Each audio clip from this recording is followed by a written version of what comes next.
Iran has been waiting for this because for the last 47 years have learnt that a negotiating table with a bad deal is always better than the loss of life. Since antiquity, a very famous narrow choke point, when the Europeans arrived with the Portuguese in the 1500s, the first thing that Portugal did was to build an enormous castle to dominate Hormuz.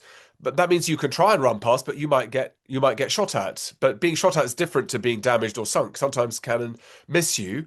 In the 1620s, when the British arrived, they were very keen to get rid of the Portuguese, so they worked together with the Persian Shahs of the Safavid dynasty to take control of this choke point too. So control is as important as closing. But Hormuz, like the Red Sea, like the Panama Canal or Straits of Malacca, is one of the very narrow bodies of water through which huge amounts of global trade work. But I think it's a funny question, Diana, because we're now paying all this attention to ships, but governments want to close and control roads, whether you're in Lebanon or in Syria or in Iraq. If you can control the way in which people move and trade, you put your hands around people's necks and throats.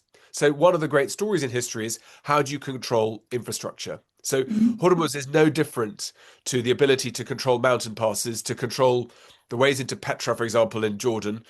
All of that is about strategic control. And if you are aggressive, you want to try and make sure that you control them and that other people have vulnerabilities. So this is just a classic example of a long and wide story. Part of that narrative was a very influential book written by a colleague of mine called Samuel Huntington called The Clash of Civilizations that set up the idea that the United States is going to be challenged by a whole set of other civilizations rising. That's been fed by the story of economic and political growth in places like China, but also India as well. And so, from an American perspective, and it's also quite hard to understand it from your part of the world, America feels that it is being threatened and challenged, and is has to make these actions as a form of defensive posture. And for those of us who see or hear bombers flying overhead, it's almost impossible to understand how the Americans can feel that they're under threat. But that's something that they've come to believe that. Books like the Thucydides Trap by Graham Allison, again, another colleague of mine, has convinced America that their position is being undermined by the international order.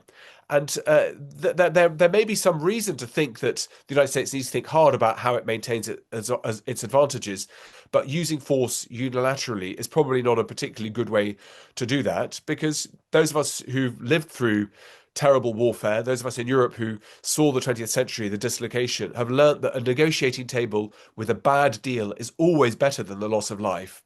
Because the loss of life is always, and the standards of living hurt the poorest most aggressively. They help inflame radicalization, not just through religions, but through political radicalization.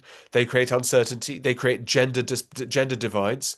Most of us want the world to become a better, safer, and happier place. And if you're going to make these dramatic interventions, like the United States and Israel have done, you need to make sure that you're going to leave the world in a better place than when you started. And it doesn't look to me that that's what's going to happen. I think first of all, it shows that Iran has thought quite hard about what it would do in the event it was attacked.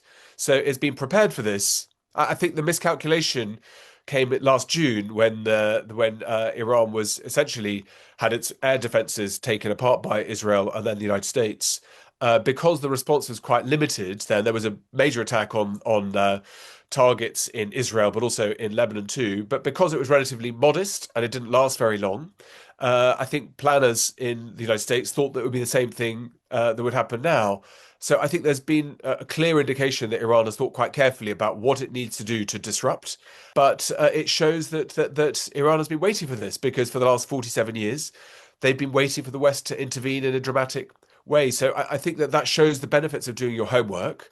What's not clear to me is what does a good settlement look like for Iran? And that's probably why there's no incentive for any form of settlement to come from Tehran, because so far Iran has been bombed thousands of times from the skies. What is it that Iran could stand to negotiate now that would be beneficial? It doesn't look that the United States is going to suddenly declare victory and go home. That's not impossible, but even if it does, states in the Gulf will be worried that Iran will inflame again. And Iran will have learnt that if you want to put pressure, then closing the Hormuz Strait is quite a useful tool for the future. So it doesn't look to me that this suddenly ends quickly and quietly. It'll go on for a long period of time. Well, China got two challenges. Number one, China has learnt that the right thing to do in life is to bet on the winner. So they don't have any incentive to be supporting Mojtaba Khamenei if in fact he's still alive. They've got no particular incentive to ask for political reform. They want to wait to see who comes up on the top.